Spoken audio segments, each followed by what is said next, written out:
Let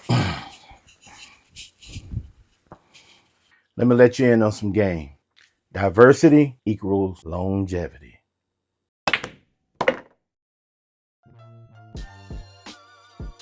What up, y'all? It's your boy Marv. How you guys doing today? So, a couple of weeks ago, I had a buddy of mine reach out to me, and he asked me to work on a country track for him, right? So he was like, man, Marv, I got this country vibe. I'm working with this artist, got this country type track. He already had the vocals to it. He had a beat to it, but he wanted me to redo something else because he didn't have the stems. But he wanted me to do something totally different. So I'm like, all right, cool, send it to me. So I listened to what the guy had, listened to the vocals, sat on it for a couple of days, and maybe about 2 days later, I did a track that, you know, kind of had that similar vibe, sent it to my mans, and he was like, bro, you knocked it out of the park. A country track, talking about diversity. When I first started out, man, my comfortable genre, my niche was Southern music, right? I'm from the South, born in Memphis, grew up in New Orleans, live in Texas. So when I first started as a producer, it was Southern natured, right? I was blessed to be able to have a producer manager when I first started, but Sharif, shout out to my guy Sharif Chauncey, he was from Maryland, up east, two different sides of the world. So when I met Reef, he was like, man, listen, you do the down south stuff good, but I don't want to hear none of that. And what Reef did, he did what A&Rs would do, what artists. He did some artist development with me. So he did some producer development with me, right? Developing me as a well-rounded producer. Sharif challenged me not to do any down south beats. So he didn't want to hear no 808s, no 808 snares, no organs, no horns, nothing that had a 808, anything that derived from a down south track. I couldn't use it. So man, for a long time, you know, I would send him beats, and I would, you know, and he would just, and Reef, he was brutal when it came to the critiquing. I think maybe that's why I am when it comes to critiquing, man. Like, I would be sending Sharif joints, and he'd be like, nah, son, that ain't it. Go back, it's trash. And so I would be sending him stuff. I sent him another beat, you know what I'm saying? And what he instructed me to do, he was instructing me to build up like that East Coast chop. Now, why did he wanted me to focus on the East Coast stuff? You know, like that. At that time, I didn't know. I had no clue, but that was his focus. So, you know, I would be trying to work on East Coast type of beats, and man, we had a time. It just wasn't happening. You know, the drums was never an issue, so I understood, you know, how drums were supposed to lay, but I think just the whole concept of how the musicality was supposed to, how it was supposed to coexist together, right? You know what I'm saying? So, you know, getting into more sampling, you know, down south, you know what I'm saying, everything is more synth driven, musical, you know what I'm saying, organ driven. It's more musical. When you're doing East Coast stuff, it's more sample, boom bap type of stuff,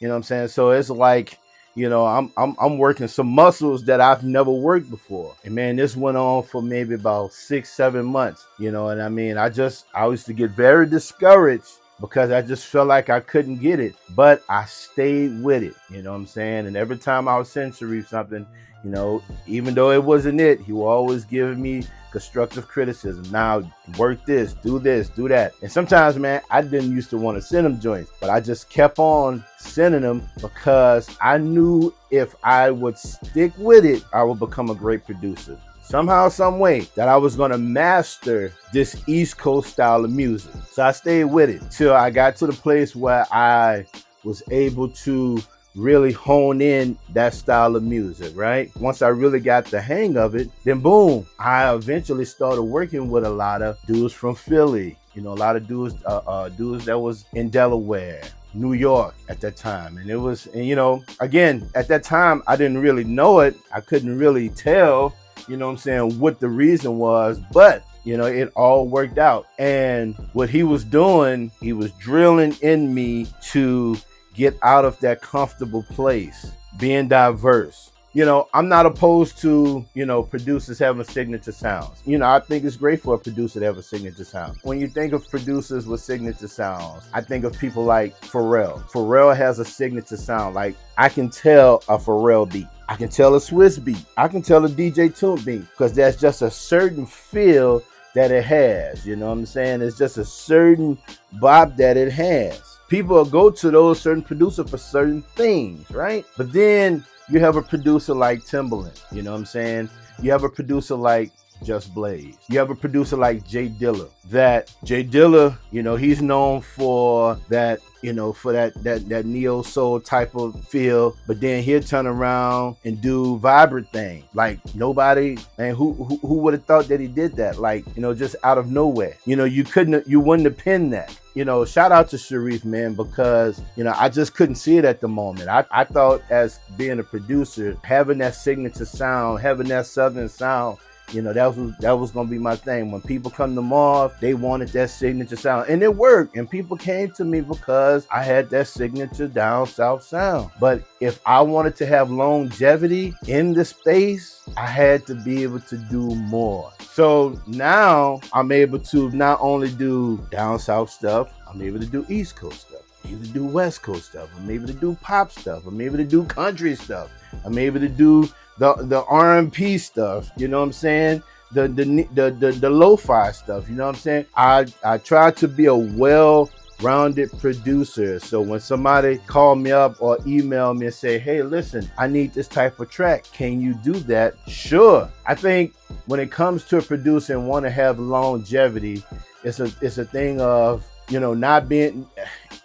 And you know, and sometimes I know it's a comfort thing. Well, man, you know, that's really not my element. You know, that's not my thing. You know, that's really not my style. If we really get deep in it, it can really be a thing where, you know, it's just a fear of trying it. The question is, have you tried it? And how long have you tried it? You know what I'm saying? You might be a lo-fi producer that really honed in on the lo-fi type of beats, but really never did West Coast beats. You might have tried it once or twice and didn't really get the hang of it. And you made some joints and it really didn't pop off. And you're like, that's not my style. But what if somebody got a bag here saying, hey, listen, man, I got about my budget is $500, man, and I really need a West Coast banger. You know what I'm saying? You know, can you do that? That's $500 that you missed out on. I'm just using $500, you know what I'm saying?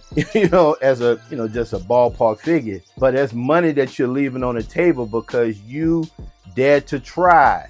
When I was in the marching band back in New Orleans, the late great Dr. Richards was our band teacher. He used to always say, perfect practice makes perfect. Dr. Richards used to always say, perfect practice makes perfect. Not practice makes perfect. Perfect practice makes perfect. And that was my junior high band teacher. And that was his philosophy. You know what I'm saying? You're talking about putting your 10,000 hours in. That's a part of putting in your 10,000 hours, working those strengths out, working those, look, them strengths and those weaknesses. Okay, you know where your strengths are. Hey, let's put the strengths to the side. So let's work in those weak areas where you're weak at. So if you're East Coast producer, let's not do no East Coast beats this week. Let's dedicate a whole week to doing some down south stuff. Let's work on trap beats this week. If you're a trap producer, if that's your style, hey, look, this week we ain't gonna work on no trap joints. We're gonna work on some West Coast beats. You'll be surprised how man, I'm telling you, it'll open up your mind once you start to become diverse in these different genres. Man, it'll eliminate beat block. You're talking about getting out of these ruts of beat block. Man, because you're not stuck in one lane.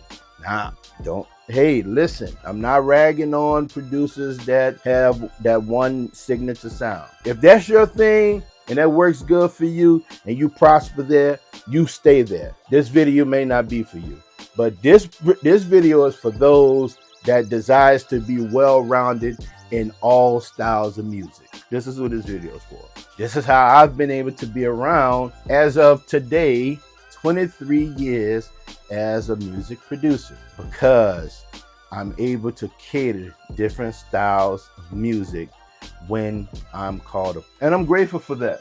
I practice.